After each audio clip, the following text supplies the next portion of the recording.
नमस्कार, नाशिकचा शेफ या चॅनलवर आपलं खूप खूप स्वागत आहे. तर आज आपण नाश्त्याची एकदम जबरदस्त अशी रेसिपी बघतोय. तर एका पॅनमध्ये ना थोडंसं तेल टाकायचं आहे, त्याला गरम करून घ्यायचं व्यवस्थित. तेल गरम झालं की त्याच्यामध्ये जिरं टाकायचं आहे थोडंसं, अर्धा चमचा. 1 चमचा अद्रक लसूणची पेस्ट टाकायची.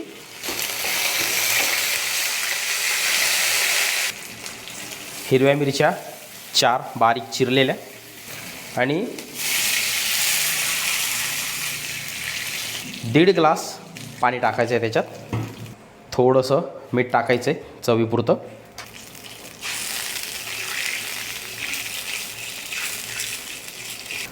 कोथिंबीर टाकायची, भरपूर कोथिंबीर टाका. आणि आता पाण्याला ना उकळी फुटलेली. आता त्याच्यामध्ये ना बारीक रवा आपल्याला टाकायचा आहे. तर याला व्यवस्थित आहे ना आता मिक्स करून घेऊ. त्याच्यामध्ये गुठळी नाही पाहिजे. थोडासा रवा आणखी टाकून घेतलेला आहे मी, जवळपास अर्ध्या वाटीपेक्षा जास्त. याच्यामध्ये ना जेवढं पाणी ना त्याच्यापेक्षा थोडंसं कमी रवा.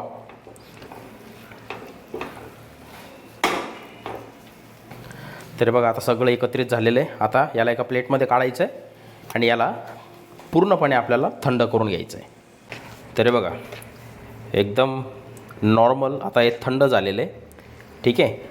याला ना खूप पातळसर नका होऊ देऊ. खूप पातळसर जर झालं ना तर मग आपली रेसिपी व्यवस्थित होणार नाही. आता काय करायचं, त्याच्यामध्ये ना आपल्याला उकडलेले बटाटे घ्यायचेत. 2 मीडियम आकाराचे बटाटे आहेत हे उकडलेले. याला आता स्मॅश करून घ्यायचं व्यवस्थित. हे बघा बटाट्यांची गुठळी नको आहे बरं का त्याच्यामध्ये. एकदम व्यवस्थित हाताने कुस्करून घ्या आणि नंतर हे बघा हे असं स्मॅशर असतं ना, तर स्मॅशरच्या साहाय्याने ना ते बटाटे आणि हे रवाचं जे मिश्रण आपण केलं ना सगळं एकत्रित करून घ्यायचं आपल्याला.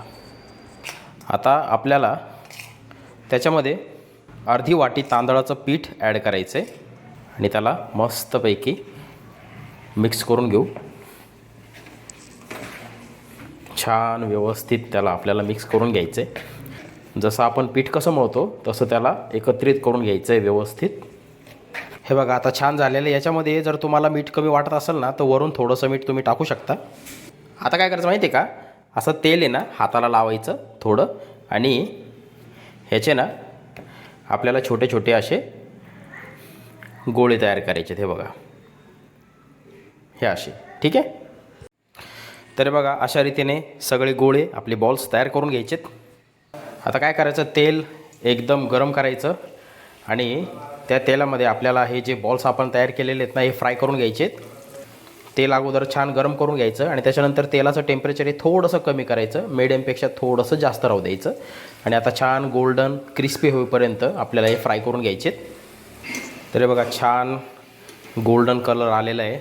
मिडियमपेक्षा थोड्याशा जास्त टेम्परेचरवर मी यांना फ्राय करून घेतलं आहे बरं का. एक जवळपास 3 ते 3.5 मिनटं मला लागलेले आहेत. आणखी थोडंसं रंग येऊ देऊ याला आणि मग काढून घेऊ आपण एका प्लेटमध्ये टिश्यू पेपरवर. तर बघा एकदम परफेक्ट झालेले आहेत. आता याला प्लेटमध्ये काढून घ्यायचं.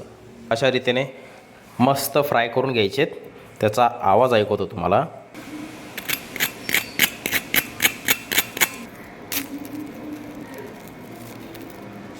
बाहेरून एकदम क्रंची, आतून एकदम सॉफ्ट, इतके सुंदर लागतात ना. आणि त्यांनी ना अजिबात तेलसुद्धा पिलेलं नाही आहे बघा. अजिबात तेल नाही आहे, एकदम नॉर्मल तेल आहे. याला मस्त तुम्ही टोमॅटो केचप, शेजवान चटणी किंवा बार्बेक्यू सॉस किंवा चिली सॉस याच्यासोबत ह्या रेसिपीचा आनंद घेऊ शकता. एक नंबर असा क्रिस्पी नाश्ता. ट्राय करा.